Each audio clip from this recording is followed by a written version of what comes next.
મહત્વના સમાચાર મળ્યા છે કે ભરૂચ જંબુસર જોડતો નેશનલ હાઈવે આમોદનગરમાંથી પસાર થાય છે, જ્યાં માત્ર 500 મીટરના રસ્તા પર ખાડા, ભૂવા, ખુલ્લી ગટરો, કીચડ અને ધૂળના સામ્રાજ્યને કારણે સતત અકસ્માતોની વણઝાર સર્જાઈ રહી છે.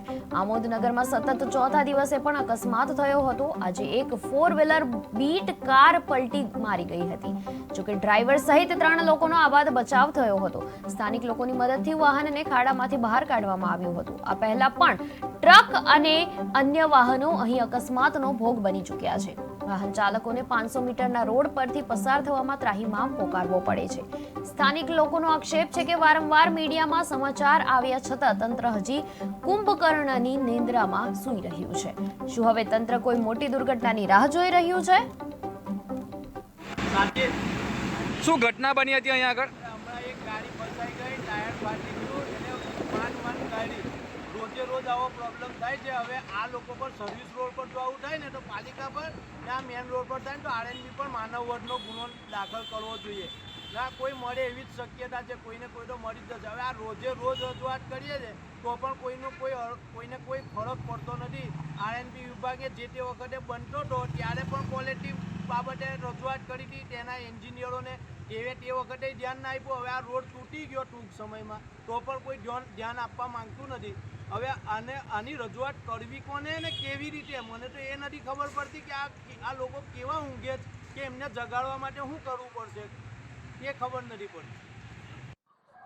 નમસ્કાર દર્શક મિત્રો, કેટીવી ગુજરાતીમાં આપનું હાર્દિક સ્વાગત છે. સતત ચોથા દિવસે પણ આમોદ નેશનલ હાઈવે 64 ઉપર અકસ્માતોનો વળઝાર જોવા મળી રહ્યો છે, જ્યાં સતત 4 દિવસથી અકસ્માતો થઈ રહ્યા છે. ઊંડા ઊંડા ખાડાઓ અને ભૂવાઓથી અહીંયા આગળ વાહન ચાલકો હેરાન પરેશાન થઈ ગયા છે.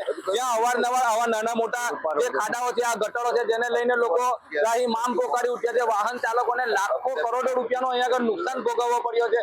જ્યારે કેટલાક વાહનોના અહીંયા આગળ જે કહી શકાય કે જે મોટી સંખ્યા અંદર પાટા છે, ગાડીની એક્સેલો છે, તે બધી તૂટવા પામી છે. મોટા ખાડાઓને લઈને આમોદ નગરથી જતા વાહન ચાલકો ખૂબ જ પરેશાન થઈ રહ્યા છે. જેવાની અંદર અહીંયા આગળ આપણે જોઈએ કે આ જે રસ્તો છે એ ખૂબ જ બંધ આગળથી કરી દેવામાં આવ્યો છે. અહીંયા આગળ નગરપાલિકાની પણ એક ગટર છે, તે પણ ખૂબ જ ઊંડી છે. તેની અંદર બાજુની અંદર સ્કૂલ પણ આવેલી છે. અહીંયા આગળથી નાના વિદ્યાર્થીઓ પસાર થાય છે. આ ગટર કેટલા ફૂટ ઊંડી છે અને આ કેટલા સમયથી આ સમસ્યા છે, શું કહેશો એ બાબતે તમે? આ ગટર નગરપાલિકાએ બનાવેલી છે અને 20 ફૂટ ઊંડી ગટર છે. આ છઠ્ઠી ગાડી આજે પડેલી છે. છઠ્ઠી ગાડી અમે અહીંથી ઉઠાવેલી છે. મુખ્ય અધિકારીને ટેલિફોનિક વાતચીત કરેલી છે કે કોઈ ભયંકર અકસ્માત અટકાવવા માટે કંઈ પણ પગલાં ભરો. મુખ્ય અધિકારી પણ કોઈ પ્રકારનો જવાબ નથી આપતા. આ ખરેખર આમોદ શહેરને બદનામ થઈ ગયો છે. આ રોડે આમોદ શહેરને બદનામ કરી નાખ્યો છે. મુખ્ય અધિકારીથી માંડીને આરએનબી વિભાગને પણ આની જાણ કરી છે. ગાડીઓ પણ નીકળતી નથી એવી હાલત છે. કોઈ એક્સિડન્ટનો ભોગ બને એની રાહ નગરપાલિકા પણ જોઈ રહેલી છે અને આરએનબી વિભાગ પણ જોઈ રહેલી છે. મુખ્યમંત્રી શ્રીએ રસ્તાઓ માટે કરોડો રૂપિયાની ગ્રાન્ટ અધિકારીઓને બોલાવીને ફાળવેલી છે, તોય છતાંય આમોદનું ઓરમાયું વર્તન કેમ કરવામાં આવે છે? હું કહેવા માંગુ છું કે મુખ્યમંત્રી શ્રીએ જો ગ્રાન્ટ આપેલી હોય તો અધિકારીને વાપરવામાં શું જાય છે?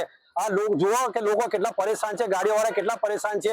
આ ખાવડ નગરપાલિકાનો છે, એ 6 વખત તો મેં જાતે ઉભરાઈને બનાવેલો છે, પણ તકલાદી કામ કરીને જતા રહે છે. અવારનવાર એક્સિડન્ટો થાય છે, અંદર ગાડીઓ ખાબકે છે, બાઇકો ખાબકે છે. હમણાં એક બાળક પડતું બચી ગયું, એટલે ગાડી પણ અમે બચાવેલી છે. આ એક પુઠ્ઠાનું લાકડું અમે મૂકેલું છે જેથી કરીને કોઈ એક્સિડન્ટ ના થાય.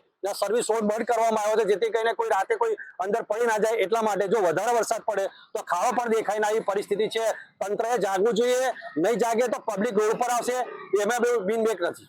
કેટલા ફૂટ ઊંડો આ ખાડો છે? આ ભૂગર્ભ ગટર યોજના નગરપાલિકાની મેન ભૂગર્ભ ગટર યોજના છે.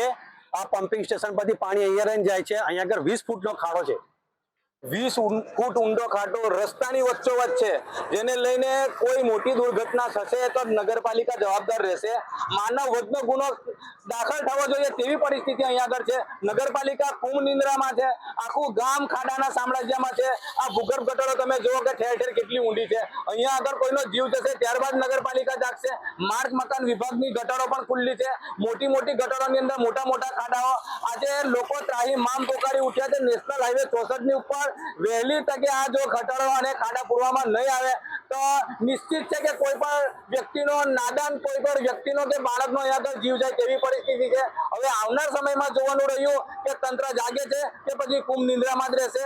જાવેદ મલિકનો report, KTV news Gujarati, Amod.